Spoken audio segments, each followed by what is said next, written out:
السلام عليكم، أخباركم عاملين إيه؟ النهاردة هنتكلم عن موضوع العياط أو البكاء المستمر لأكتر من ساعة في أطفال حديث الولادة، وهي أكتر حاجة محتملة لو الطفل بيعيط أكتر من ساعتين ومش راضي يسكت. خلينا الأول نتكلم عن البكاء بشكل عام. طبعا صوت البيبي وهو بيعيط بيبقى عامل زي فيلم رعب للأمهات. ساعات بيكون مغص، ساعات بيكون دلع، ساعات يكون علامة خطر. يا ترى إيه اللي بيخلي البيبي يعيط كتير كده؟ وإيه اللي لازم نعمله عشان نعرف السبب ونعالجه؟ الأهم بقى إن إحنا إزاي نتعامل مع الموضوع صح، علشان صحة البيبي أغلى حاجة في الدنيا. الأسباب اللي ممكن تخلي البيبي يعيط حاجات كتير. طبعا العيال الصغيرة ما بتتكلمش، والعياط هو الطريقة الوحيدة اللي بيعبروا بيها عن اللي حاسين بيه. تخيلوا نفسكم مكان البيبي الصغير، مش عارفين تتكلموا ولا تعبروا عن أي حاجة. أكيد هتعيط علشان توصل اللي جواك. طب ليه بقى العيال بتعيط كتير؟ الأسباب كتير ومتنوعة، وممكن تكون بسيطة أو خطيرة. تعالوا نشوف أهم الأسباب اللي ممكن تخليه يعيط. أول حاجة مثلا الجوع، ده أشهر وأكتر سبب منتشر. البيبي بتبقى معدته صغيرة ومحتاج ياكل كل ساعتين أو 3، ولو فات ميعاد الرضعة أكيد هيعيط علشان جعان. تاني حاجة الحفاضة لو اتبهدلت، العيال ما بيحبوش يبقوا متضايقين والحفاضة ما هياش نظيفة، لأنها بتسبب لهم إزعاج. وتالت حاجة ممكن تكون المغص. المغص ده السبب اللي بيخوف كل الأمهات. المغص عبارة عن وجع في البطن بيجي للبيبي فجأة ويخليه يعيط كتير وبشكل مستمر، وهنشرح المغص ده بالتفصيل قدام. ممكن كمان حاجة تخلي الطفل يعيط، وهي التعب والإرهاق. طبعا الطفل أو البيبي الصغير بيحتاج ينام كتير، ولو ما خدش كفايته من النوم ممكن يفضل يعيط علشان تعبان ومرهق. في عندي بعد كده برضو الحر أو البرد الشديد. البيبي حساس جدا لدرجة الحرارة، وبيقدر يتأقلم مع درجة الحرارة 3 مرات أسرع من الشخص الطبيعي. فلو الجو حر أو برد ممكن يعيط. في عندي بعد كده الألم. أي طفل بيحس بألم أكيد هيعيط، زي ألم التسنين، ألم في الودن، ألم في البطن، ألم في أي مكان هيخليه يعيط. في عندي بعد كده الخوف والقلق. البيبيهات ممكن يخافوا من الأصوات العالية أو من الأماكن الجديدة أو من الشخص الغريب. دي برضو من ضمن الحاجات اللي ممكن تخليه يعيط. والمرض برضو، المرض أي مرض بيصيب البيبي ممكن يخليه يعيط، زي نزلة البرد، التهاب الحلق، التهاب الأذن وغيرها. في عندي سبب كمان الغازات. الغازات بتعمل انتفاخ في البطن، وده برضو بيخلي البيبي يعيط. كمان سبب ممكن يخلي البيبي يعيط هو الارتجاع. الارتجاع بيخلي اللي يعيط.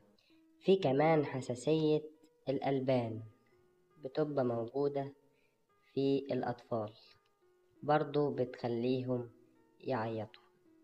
في مشاكل صحية خطيرة. في حالات نادرة ممكن يكون العياط الكتير علامة على وجود مشكلة صحية خطيرة، زي الانغلاف المعوي اللي بيبقى مصحوب بدم في البراز اللي هو الانتستسبشن، أو التهاب في المسالك البولية بيبقى مصحوب بالعياط أو البكاء والبيبي بيعمل حمام مية. نيجي بقى للمغص. المغص هو اللدود الأول للأمهات، وإزاي نعرف إنه مغص وإزاي نتعامل معاه. المغص عامل زي البعبع اللي بيخوف كل الأمهات وبتخليه يعيط كتير وبشكل مستمر. ازاي تعرف ان البيبي عنده مغص؟ يعني في علامات بتشير ان هو عنده مغص، اللي هو العياط الشديد والمفاجئ. البيبي بيبدأ يعيط فجأة وبشكل هستيري ومفيش أي حاجة بتهديه، والعياط بيكون في نفس الميعاد كل يوم، وعادة بيكون بالليل. البيبي بيضم رجليه على بطنه، وده بيكون دليل على انه بيحس بألم في بطنه، وبيكون متوتر ومش مرتاح ووشه أحمر وإيده مقبوضة. البيبي بياكل وبينام بشكل طبيعي في الأوقات التانية، يعني مش بيكون عنده أي أعراض تانية غير العياط. عشان تتعامل مع المغص ده، هو ملوش علاج محدد، لأنه في الغالب بيروح لوحده سيلف ليميتد، ولكن أفضل حاجة هي الاستشارة الطبية. بس في حاجات ممكن نعملها علشان نهدي البيبي ونخفف عنه الألم.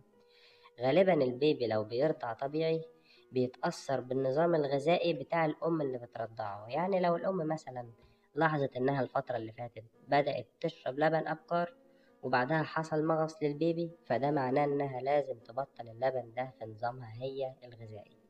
أما لو كان بيرضع صناعي فده معناه إنه ممكن يستبدل نوع اللبن اللي بياخده.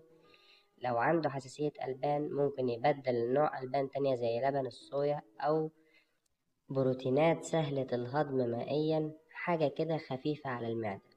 أو ممكن الأم تجرب تركيبة من الأعشاب زي الشاي، أو تستخدم للطفل مادة السايميسيكون لتقليل الغازات البطن.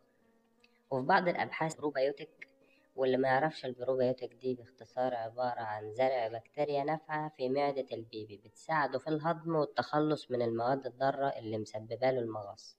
والأبحاث دي بتقول إنها ممكن تساعد ولكن مش دايما بتساعد، يعني ساعات وساعات لأ. ده بالنسبة للبروبيوتيك.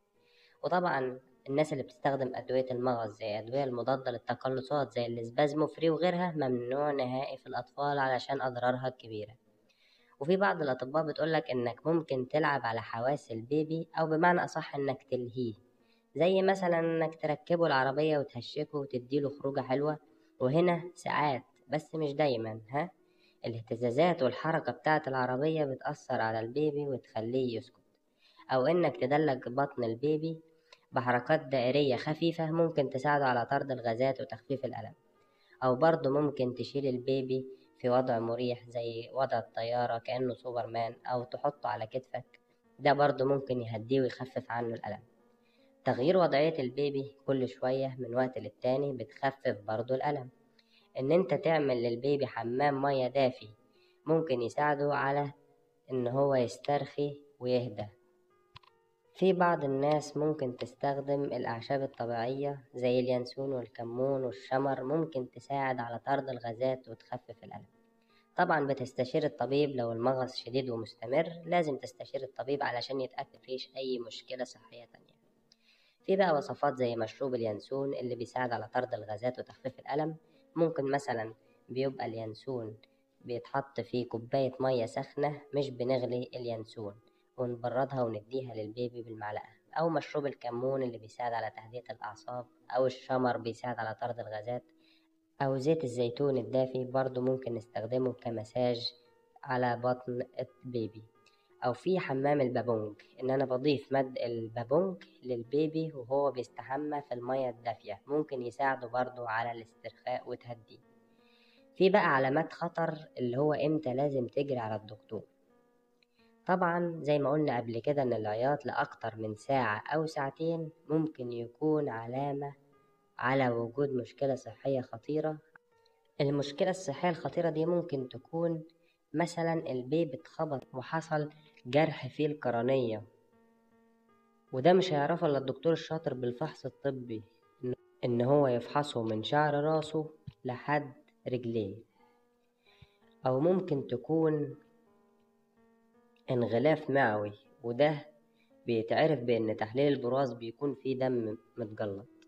او ممكن يكون عدوى في الجهاز البولي اللي بيتعرف بان البيبي بيعيط، وخاصة العياط بتاعه بيزيد وهو بيعمل حمام مية. أو ممكن تكون دي مشكلة في القلب، ودي بتتعرف بشكل أولي أو مبدئي عن طريق جهاز قياس الأكسجين في الدم والسماعة بتاعة الطبيب، وبعد كده بيطلب أشعة إيكو علشان يتأكد.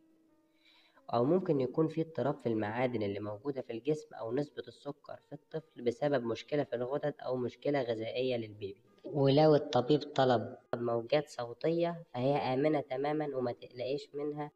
أتمنى الفيديو يكون عجبكم واستفدتوا منه، ولو عندكم أي أسئلة أو استفسارات اكتبوها في التعليقات وهرد عليها كلها. وما تنسوش تعملوا لايك وسبسكرايب للفيديو علشان يوصل لأكبر عدد من الأمهات. وشكرا لمتابعتكم. سلام.